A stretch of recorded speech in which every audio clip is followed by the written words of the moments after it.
আজাৰবাইজান আৰু আৰ্মেনিয়ামৰ যুদ্ধৰ কাৰণ কি সেই বিষয়ে মই আজি এই ভিডিঅ'টোত ক'ম। বৰ্তমান যিটো ৰাছিয়া আচলতে এখন বহুত বিশাল ডাঙৰ এখন দেশ আছিল আৰু সেইটোৰ নাম আছিল USSR আৰু USSRত বহুকেইখন বৰ্তমান যিবিলাক ৰাষ্ট্ৰ সেইবিলাক যুক্ত হৈ আছিল।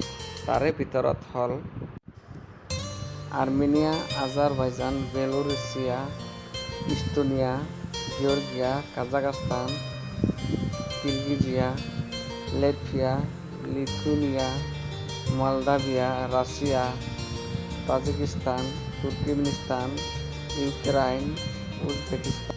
এই গোটেইখিনি দেশ আগতে একেলগ হৈ আছিল যদিও অৰ্থনৈতিক সমস্যাৰ বাবে এই গোটেই দেশখনে ভাগ হৈছিল। তাৰে ভিতৰত আছিল আৰ্মেনিয়া, কাজাখস্তান, আজাৰবাইজান, ওপৰৰ 15খন ৰাষ্ট্ৰ।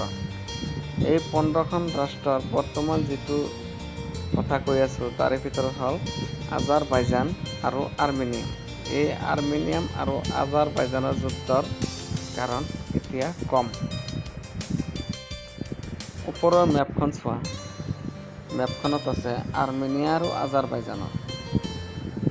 আৰ্মেনিয়া আৰু আজাৰবাইজানৰ যিখন মাজত এখন দেশ আছিল সেই দেশখনৰ আছিল চেচাভিয়া আৰু সেইখনত আছিল নাগৰ্না আৰু কাৰাবাখ। যুদ্ধৰ মেইন কাৰণেই হ'ল নাগৰ্না আৰু কাৰাবাখ।